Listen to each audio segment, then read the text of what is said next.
तो आज एक बार फिर मैं आपके लिए एक नई वीडियो लेकर आ चुका हूँ। तो आज की वीडियो क्लास 10th के बच्चों के लिए काफ़ी इम्पोर्टेंट होने वाली है। तो आज हम पढ़ने वाले हैं क्लास 10th मैथ चैप्टर 3 दो चर वाले रैखिक समीकरण युग्म। अभी मजा आएगा ना भिड़ो। तो इसमें हम प्रतिच्छेदी रेखाएं के बारे में पढ़ेंगे, समांतर रेखाएं के बारे में पढ़ेंगे, संपाती रेखाओं के बारे में पढ़ेंगे, ग्राफीय विधि द्वारा समीकरण हल करना सीखेंगे, प्रतिस्थापन विधि द्वारा समीकरण हल करना सीखेंगे और उसके आगे विलोपन विधि द्वारा समीकरण हल करना सीखेंगे। तो ये जो वीडियो है, ये वीडियो जिस बच्चों को समीकरण हल करना नहीं आता उसके लिए ये काफ़ी इम्पोर्टेंट वीडियो है। आप लोग इस वीडियो में समीकरण हल करना सीख जाओगे। तो इससे पहले आप लोग अगर इस चैनल पर नए हैं तो चैनल को सब्सक्राइब जरूर से कर लीजिएगा और साथ साथ वीडियो को लाइक भी कर लीजिएगा। तो मैं हर वीडियो की तरह इस वीडियो का भी टारगेट रखता हूँ कम से कम 2000 व्यू। ठीक है, तो चलिए वीडियो को शुरू करते हैं। तो हम पहले पढ़ेंगे प्रतिच्छेदी रेखाओं के बारे में। ठीक है, तो जो प्रतिच्छेदी रेखाओं को हम पहचानते हैं, A1 बटा A2 ये बराबर नहीं होता है B1 बटा B2 के। ठीक है, तो इसे हम कहते हैं यह प्रतिच्छेद करती हुई रेखाएं हैं। इस रेखा के केवल एक हल होते हैं जिसे अद्वितीय हल भी कहते हैं। ठीक है, एक हल को हम अद्वितीय हल भी कहते हैं। ओके, जो ये रेखाएं होती हैं ये संगत होती है। चलिए इसका जो क्वेश्चन है हम क्वेश्चन करते हैं। ठीक है, तो आओ क्वेश्चन इस प्रकार का है, 2x + 5y + 3 बराबर 0 तथा 4x + 7y + 8 बराबर 0 को बताइए कि यह प्रतिच्छेदी रेखाएं है। ठीक है, तो जो दो चर वाले रैखिक समीकरण होते हैं उसे हम कुछ इस प्रकार से लिखते हैं कि ax + by + c बराबर 0। ठीक है, इसे हम कुछ इस प्रकार से लिखते हैं। तो यहाँ पर जो a होता है वो x का गुणांक होता है, तो यहाँ पर a जो है हमारा क्या होगा, 2 होगा। एंड यहाँ पर जो b होता है वो y का गुणांक होता है, तो यहाँ पर y का गुणांक 5 है, तो इसीलिए b बराबर 5 होगा। एंड c का कोई गुणांक नहीं होता, तो जो बचता है वही c हो जाता है, तो यहाँ पर c होगा वो हमारा 3 होगा। दूसरे समीकरण में a है वो 4 होगा और b 7 होगा एंड c 8 होगा। ठीक है, तो मैं ये बताना है कि प्रतिच्छेदी रेखाएं है कि नहीं है। तो प्रतिच्छेदी रेखाएं क्या होती हैं, A1 / A2 बराबर नहीं होता है B1 / B2 के। ठीक है, तो यहाँ पर A1 क्या है, 2 है और A2 क्या है, 4 है। ठीक है, ये बराबर B1 क्या है, 5 है। ठीक है, और B2 क्या है, 7 है। ठीक है, ये 7 है। अब आप ही बताओ कि 2/4 कभी 5/7 के बराबर होगा, नहीं होगा।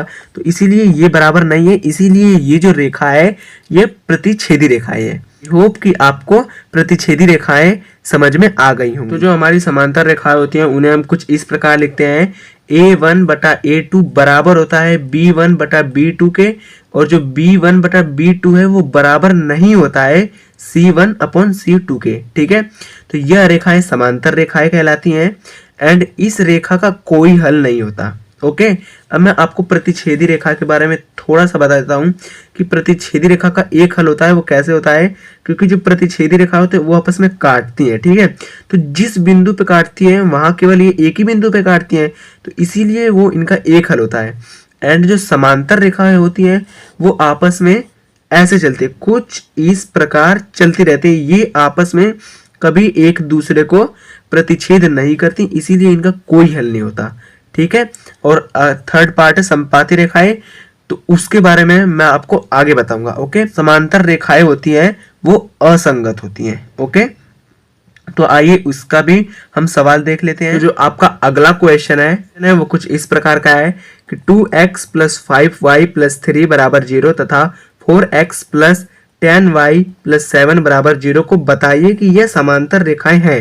अब समांतर रेखाओं को हम किस प्रकार लिखते हैं, A1 / A2 बराबर B1 / B2 बराबर नहीं होता है C1 / C2 के। ठीक है, तो यहाँ पर A1 क्या है, 2 है एंड A2 क्या है, 4 है। ठीक है, बराबर B1 क्या है, 5 है एंड B2 क्या है, 10 है, और ये बराबर नहीं होता है तो C1 क्या है, 3 है और ये C2 क्या है, वो 7 है। ठीक है, अब हम इसे काट देंगे, 2 × 2 और 2 दूनी 4, इसे भी काट देंगे तो 5 × 5 5 दूनी 10। ठीक है, अब ये तो कटेगा नहीं, तो इसे लिख रहे हैं 1/2 बराबर 1/2 बराबर नहीं होता है 3/7 के, ठीक है। तो कभी भी आप देखा होगा, कभी भी सुना होगा कि 1/2 कभी बराबर हो गया 3/7 के।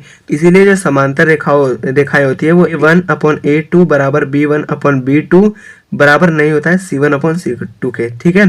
तो आई होप कि आपको समांतर रेखाएं भी अच्छे से समझ में आ गई होंगी। तो ये ही था केवल समांतर रेखाओं का कंसेप्ट। तो हमारा जो थर्ड पार्ट है वो है संपाती रेखाएं। तो संपाती रेखाएं में सब बराबर होता है, तो इसे हम कुछ इस प्रकार से लिखते हैं A1/A2 बराबर B1/B2 बराबर C1/C2, ठीक है। तो ये रेखाएं संपाती रेखाएं होती हैं। इन रेखाओं के अनेक हल होते हैं, ये रेखाएं संगत होती है, ठीक है। तो इन रेखाओं के अनेक हल होते हैं। जो संपाती रेखाएं होती हैं वो जैसे ये रेखा है, ठीक है। अब इसके ऊपर भी एक रेखा चलती है, इस रेखा को हम संपाती रेखाएं कहते हैं। तो ये जगह जगह पर प्रतिच्छेद कर रही है आपस में। तो इसका कोई हल यहाँ बनेगा, कोई हल यहाँ बनेगा, कोई हल यहाँ बनेगा, कोई हल यहाँ बनेगा। तो इसीलिए इसके अनेक हल होते हैं, जगह जगह पर इसके हल पाए जाते हैं। तो इस रेखा को हम संगत रेखाएं होती हैं, ठीक है। तो मैं आपको एक ट्रिक बताता हूँ। ट्रिक के अकॉर्डिंग की जो संगत रेखाएं होती हैं वो कौन सी होती हैं, कैसे पहचाने हम उन्हें, और जो असंगत रेखाएं होती हैं उन्हें कैसे पहचाने, ठीक है। तो मैं आपको बता दूं, जिसमें सभी कट होते हैं, जैसे A1/A2 B1/B2 के बराबर नहीं है, ठीक है। तो ये इसमें कट है और ये तो कट होता ही है, C1/C2 ये तो कट होता है। तो ये प्रतिच्छेदी रेखाएं होती है जो कि संगत होती हैं, ठीक है। अब जिसमें कोई कट नहीं हो, जैसे A1, ठीक है, A/A2 बराबर B1/B2 बराबर C1/C2, तो ये संगत होती है, ठीक है। ये दोनों जो होती हैं ये संगत होती है। अब असंगत, जिसमें एक कटा हो, जैसे यहाँ पर है ना, समांतर में एक कटा हुआ है और एक बराबर है, तो ये असंगत है। तो इसीलिए जिसमें सभी कटे हों वो संगत होती हैं, और जिसमें सभी बराबर हों वो भी संगत होती है, तथा जिसमें कोई एक कटा हो वो असंगत होता है। तो आई होप कि आपको वो समझ में आया होगा। तो चलिए मैं आपको संपाती रेखाओं का एक क्वेश्चन करके, क्वेश्चन है वो कुछ इस प्रकार का है। 2x + 4y + 3 बराबर 0 तथा 4x + 8y + 6 बराबर 0 को संपाती रेखाओं के रूप में हमें दर्शाना है, ठीक है। तो संपाती रेखाएं कैसी होती हैं? संपाती रेखाएं होती हैं A1/A2 बराबर B1/B2 बराबर C1/C2। संपाती रेखाओं को हम कुछ इस प्रकार से लिख सकते हैं, आपको तो पता ही है, ठीक है। तो यहाँ पर A1 क्या है 2 बाई A2 क्या है 4, ठीक है, बराबर B1 क्या है 4 बटा B2 क्या है 8, ठीक है, और C1 क्या है 3 बटा C2 क्या है 6, ठीक है। अब यहाँ पर 2 एकम 2 2 दूनी 4 और 4 से 4 दूनी 8 और 3 से 3 दूना 4, ठीक है। तो ये कट गया। अब इसे हम इस प्रकार से लिख सकते हैं 1/2 बराबर 1/2 बराबर 1/2। ये आपस में तीनों है ना बराबर, तो इसीलिए जो संपाती रेखाएं होती है वो तीनों आपस में बराबर होती है, ठीक है। तो ये था कुछ संपाती रेखाओं का कंसेप्ट। आई होप कि आपको संपाती रेखा भी अच्छे से समझ में आ गई हो। तो आ गए हम अपनी ग्राफीय विधि को लेकर। तो ग्राफीय विधि, इस विधि में x तथा y का मान ज्ञात करके ग्राफ पे दर्शाना होता है, ओके। तो देखो यहाँ पर मैंने एक क्वेश्चन भी लिख रखा है इसका, ताकि मैं अगर आपको इसके क्वेश्चन से करके दिखाऊंगा तो आपको और डिटेल से और अच्छे से समझ में आएगा, ओके। तो जांच कीजिए कि समीकरण युग्म, जो हमें समीकरण है वो ये दे रखी है कि x + 3y बराबर 6, ठीक है, एंड नेक्स्ट है 2x - 3y बराबर 12, ओके। ये संगत है, ठीक है, ये आपस में संगत है। यदि ऐसा है तो उन्हें ग्राफ पर हल कीजिए। तो चलो इसको हल करते हैं, ठीक है। तो मैं यहाँ पर पहले x और y के मान ज्ञात कर लेता हूँ। तो यहाँ पर मैं लिखता हूँ माना x बराबर 0, ओके। तो यहाँ पर हम समी 1 में पहले पुट करके देखते हैं, ठीक है। तो x बराबर 0, तो x + 3y बराबर 6, तो यहाँ पर 0 हो जाएगा, प्लस 3y बराबर 6 है ये।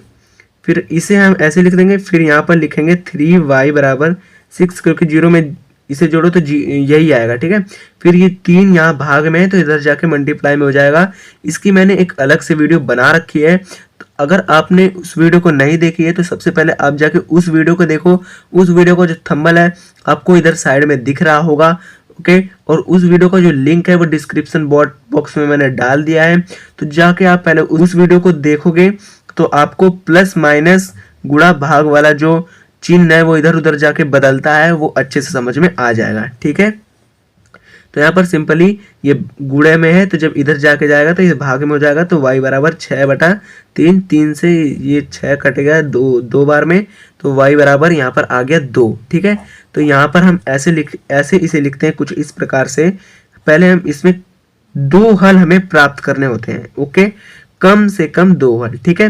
तो यहाँ पर ऐसे हम लाइन खींच देते हैं एंड यहाँ पर लिख देते हैं x और यहाँ पर लिख देते हैं y। तो यहाँ पर हमने x का पहला मान क्या है 0 एंड y का पहला मान क्या आया है 2, ठीक है। अब हम यहाँ पर लिखेंगे y का मान 0 रखने पर, इसी समीकरण में y बराबर 0 रखने पर, ठीक है। तो ये जो हमें समीकरण दे रखी थी वो दे रखी थी x + 3 y बराबर 6, तो x + 3 इंटू y का मान 0 है बराबर 6। अब किसी चीज की 0 से मल्टीप्लाई करो तो हमें क्या परिणाम मिलता है 0, तो x + 0 बराबर 6।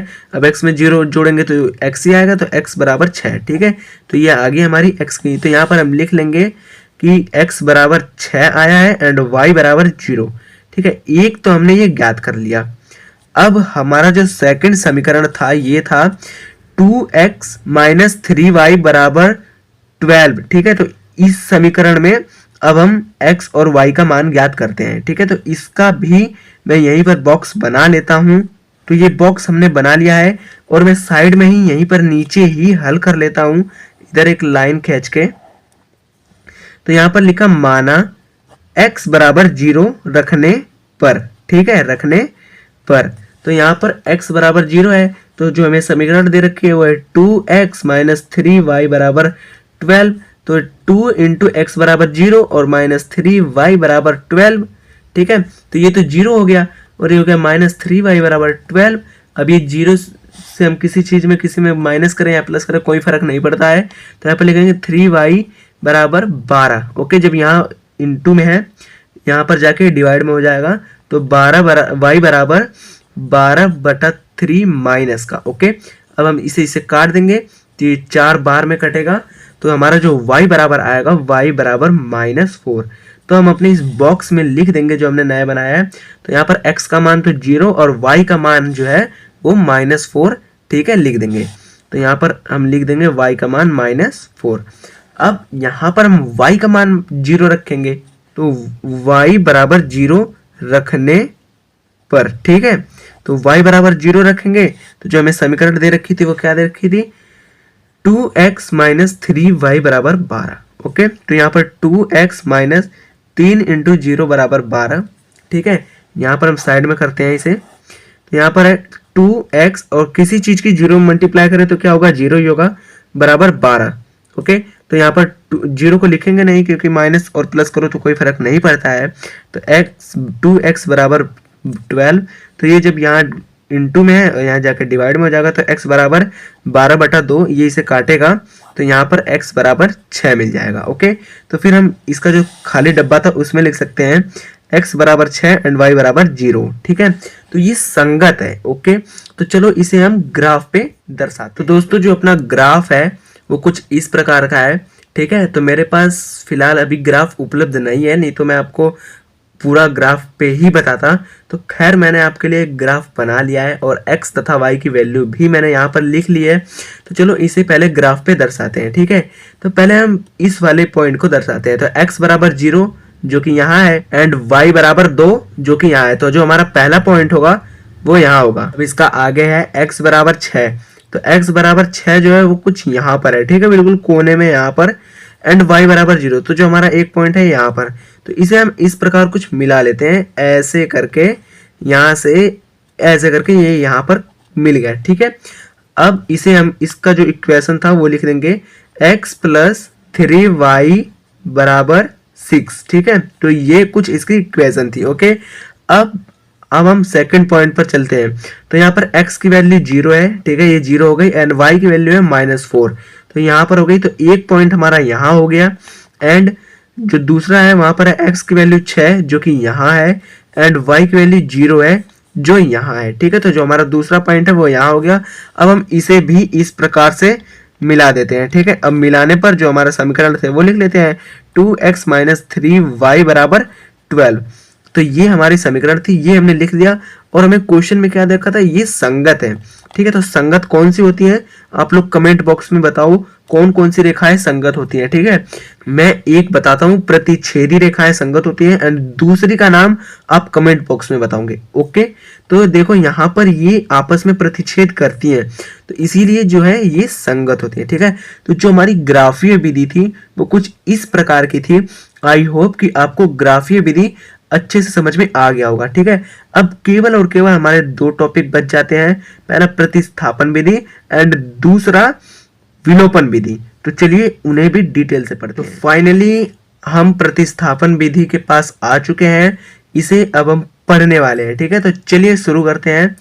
इस विधि में हम एक चर का मान दूसरे चर के पद में व्यक्त कर समीकरण का मान ज्ञात करते हैं, उसे हम प्रतिस्थापन विधि कहते हैं, ठीक है। तो इस विधि का कहने का मतलब ये है कि इसमें हम एक चर का मान ज्ञात करेंगे। यहाँ पर हमें दो समीकरण दे रखी है, ये समीकरण 1 एंड ये समीकरण 2, ठीक है। तो इसमें हमें कोई एक समीकरण को हल करके एक चर का मान ज्ञात करना है, ओके। या जैसे मान लो हम पहले अपने समीकरण को पहली समीकरण हल करते हैं, तो इसमें आप चाहे y का मान ज्ञात कर लो या तो x का मान ज्ञात कर लो। अगर आप दूसरी समीकरण हल करते हैं तो इसमें आप चाहे x का मान ज्ञात कर लो या y का मान ज्ञात कर लो, ठीक है। तो हम पहली समीकरण हल करके y का मान ज्ञात कर लो, ओके। लेकिन इस विधि में का जो नियम है वो कुछ इस प्रकार का है कि अगर आपने इस इक्वेशन से एक चर का मान ज्ञात किया है तो आप दूसरे इक्वेशन में उसका मान रखना होगा, ठीक है। अगर मान लो आपने सेकंड इक्वेशन से ज्ञात किया है तो आप फर्स्ट में रखोगे, अगर फर्स्ट इक्वेशन से ज्ञात किया है तो आप सेकंड में रखोगे, ओके। तो मैं फर्स्ट इक्वेशन से ज्ञात करके सेकंड में रखता हूं, ठीक है। तो जो हमारी पहली इक्वेशन है वो है x - y = 4, ठीक है। अब यहां पर हम x का मान ज्ञात करते हैं पहले, ठीक है। तो x बराबर, जब यहाँ पर y प्लस माइनस का है तो इधर जाके ये प्लस का हो जाएगा, तो 4 + y, ये हो गया हमारा x का मान ज्ञात। एंड इसमें ये इसे हम थर्ड इक्वेशन लिख देंगे, x का मान यानी समीकरण सेकंड में रखने पर, ठीक है। क्योंकि हमने इसे पहले से ज्ञात किया है तो इसीलिए हम इसे सेकंड में रखेंगे, ठीक है, रखने पर। तो यहां पर हम चलो रखते हैं, यानी 2 कोष्टक में x, पहले हम समीकरण लिख लेते हैं। तो 2x + 3y = 13, ठीक है। तो x का मान क्या है, यहां पर है 4 + y, तो 2, फिर यहां पर लिखेंगे 4 + y, ओके। फिर लिखेंगे हम 3y = 13 यानी 13, ओके। तो यहां पर जो 2 है इसकी मल्टीप्लाई हम इसमें भी करेंगे और इसकी मल्टीप्लाई इसमें भी करेंगे। तो चलो करते हैं। यहां पर मैं लिखता हूं 2 चौक 8 + 2y + 3y = 13, ठीक है। अब ये तो एक एक है, यानी इसमें भी y है, इसमें भी y, तो ये जुड़ जाएगा, और ये इसमें y नहीं है, इसमें भी y नहीं है, तो ये इधर आ जाएगा, ठीक है। तो इसे हम जोड़ते हैं, ये हो जाएगा 5y और 13, जब यहाँ से ये प्लस का है तो इधर जाके माइनस का हो जाएगा, तो यहाँ पर हो जाएगा -8, ठीक है। अब यहाँ पर लिखेंगे 5y बराबर, अब 13 8 जाएगा तो 5 बचेगा, ठीक है। तो फिर यहाँ पर हम लिख लेंगे y बराबर 5/5, ये यहाँ मल्टीप्लाई में और नीचे जाके डिवाइड में हो जाएगा, ठीक है। तो ये कट जाएगा तो तथा y का मान 1 आ जाएगा, ओके। अब y का मान आप इन तीनों इक्वेशन में किसी में भी रख सकते हो, ठीक है। तो हम y का मान इक्वेशन थर्ड में रखते हैं, आपको इजी पड़ेगा, ठीक है। तो यहाँ पर हम y का मान, यहाँ मैं लिख देता हूँ, नीचे जगह कम बची है, ठीक है। तो यहाँ पर लिखता हूँ y का मान समीकरण थर्ड में रखने पर, ठीक है, में रखने पर, ओके। अब जो हमारी समीकरण थर्ड थी वो क्या थी, x बराबर 4 प्लस वाई। तो यहाँ पर x बराबर 4 प्लस वाई का मान क्या है, 1 आया है, तो यहाँ पर 1 लिख लेंगे और इन्हें जोड़ेंगे तो x बराबर 5। ठीक है, तो जो हमारा मान आया है वो आया है x बराबर 5 तथा y बराबर 1। अब आप कहोगे कि अब इसे हम चेक कैसे करें, तो आपको सिंपल कुछ नहीं करना है, x का मान यहाँ रखना है और y का मान यहाँ रखना है।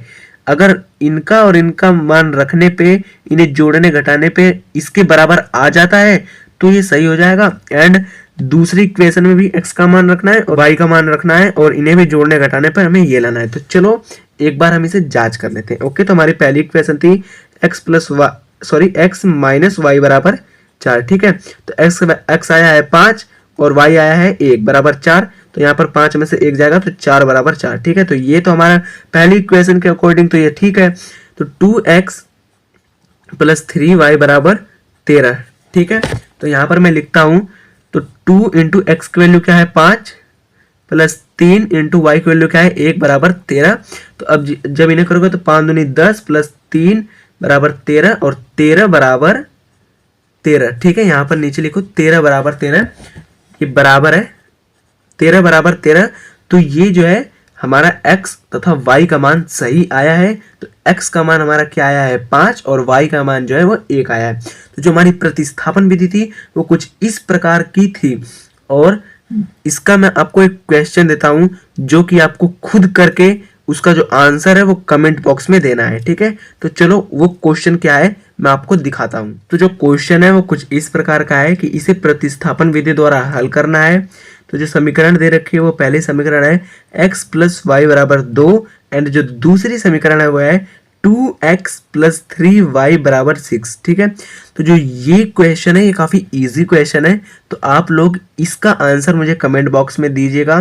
तो जो हमारा अगला टॉपिक है वो है विलोपन विधि, तो चलो उसको करते हैं। ठीक है, वो वाली जो विधि है वो और भी इजी है, तो चलो पहले उसको करते हैं। ये है कुछ हमारी विलोपन विधि कि विलोपन विधि ऐसी विधि जिसमें एक चर को विलुप्त कर दिया जाता है। ठीक है, उसे विलोपन विधि कहते हैं। ओके, यानी जो ये हमारी जो समीकरण दे रखी है इसमें से कोई एक चर या तो आप x को या तो y को विलुप्त कर देते हैं, यानी उसे हटा देते हैं। ठीक है, अब इसे कैसे हटाते हैं वो मैं आपको सिखाता हूं। तो चलो इस क्वेश्चन को करते हैं।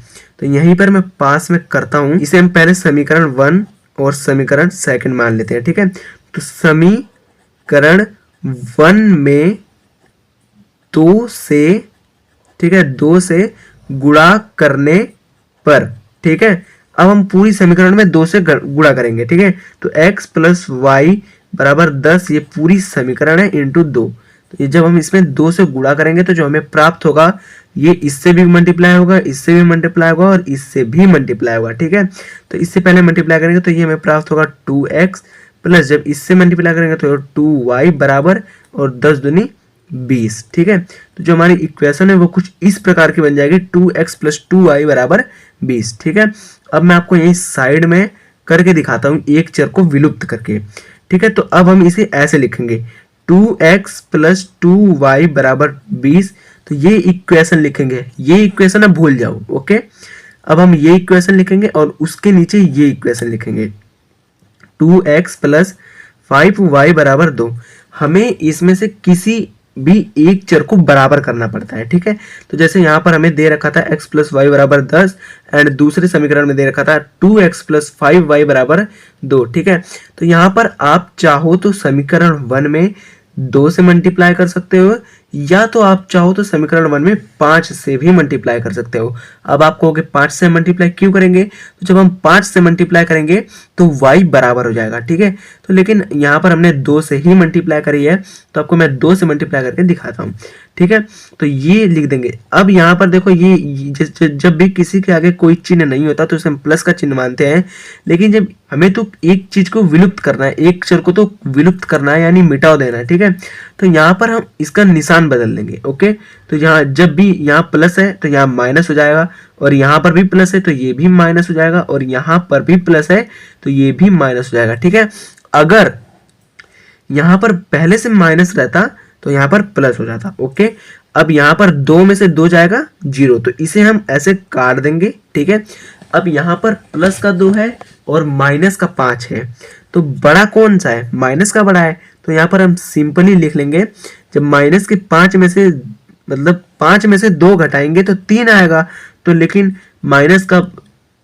5 बड़ा है और 5 के आगे क्या चिन्ह लग रहा है? माइनस का, तो यहाँ पर हम -3y, एंड जब भी 20 में से 2 घटाएंगे तो यहाँ पर 18 आएगा। कि देखो अब यहाँ पर हो गई ना वही बात कि यहाँ पर जो 20 है वो प्लस का है और 2 है वो माइनस का है, ठीक है। तो जो माइनस का 2 है वो प्लस 20 से छोटा है, जो 2 है वो 20 से छोटा है, तो 2 के आगे माइनस का चिन्ह लगाए और 20 के आगे प्लस का चिन्ह लगाए। तो मैंने आपको बताया था उस वाली वीडियो में, जो मैंने आपको पहले बताया, जिसका थंबनेल आपको अभी भी साइड में दिख रहा होगा, तो उस वीडियो में मैंने आपको बताया कि जो संख्या बड़ी होती है और उसके सामने जो चिन्ह लगा होता है वही चिन्ह हम जोड़ने घटाने के बाद लगाते हैं। ओके, तो देखो यहाँ पर जब 20 है ये बड़ा है और इसके सामने प्लस का चिन्ह लगा है, और यहाँ 2 है ये छोटा है, ये माइनस का चिन्ह लगा है, तो इसे हम 20 में से जब 2 को घटाएंगे तो यहाँ 18 आएगा, ठीक है। अब यहाँ पर y बराबर, जब यहाँ इंटू में है इधर जाके डिवाइड में हो जाएगा, तो 18/3 माइनस का, तो ये कटेगा, तो y बराबर जो आएगा वो माइनस का 6 आ जाएगा। ओके, 3 6 18 होता है, इसीलिए y बराबर जो है वो माइनस का 6 आ जाएगा।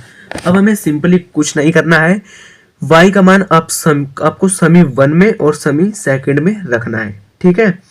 तो चलो हम x का मान ज्ञात करने हैं, हमें तो y का मान मिल गया, तो अब x का मान ज्ञात करते हैं। y का मान दे रखा है और x का मान ज्ञात करने के लिए हमने ले लिया है एक नया पेज, तो यहाँ पर हम लिखते हैं y का मान समीकरण फर्स्ट में रखने पर, ठीक है, रखने पर, ठीक है। तो जो हमारी समीकरण पहली थी वो क्या थी? x प्लस y बराबर 10, ठीक है। तो हमें तो y का मान दे ही रखा है, हमने पहले पीछे निकाला है, तो y का मान हमने क्या निकाला है? y का मान हमने निकाला है -6, ठीक है, बराबर 10। अब x, जब ये प्लस और माइनस क्या होता है? माइनस होता है, ठीक है। तो जब यहाँ पर ये माइनस का है, जब ये इधर जाएगा तो प्लस का हो जाएगा, तो x बराबर 10 माइनस जब इधर का है तो प्लस का हो जाएगा, तो x बराबर 10 प्लस 6, तो x बराबर 16, ठीक है। अब आपको मैं उत्तर की जांच करके भी दिखा देता हूं इसकी। तो जो हमारी पहली समीकरण थी वो क्या थी? x प्लस y बराबर 10, तो x का मान क्या आया है? 16, एंड y जो है वो है हमारा -6 बराबर 10।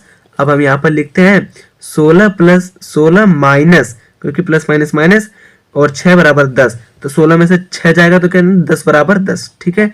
अब हमारी जो सेकंड समीकरण थी वो क्या थी? वो थी हमारी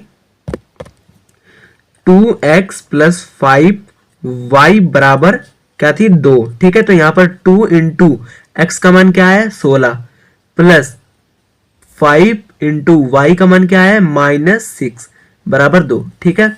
अब यहाँ पर 16 दूनी क्या होता है? 32, प्लस नहीं आएगा, माइनस आएगा, क्योंकि प्लस माइनस माइनस होता है, ठीक है। तो यहाँ पर माइनस और 5 6 क्या होता है? 30 बराबर 2। अब 32 में से 30 जाए तो 2 बराबर 2।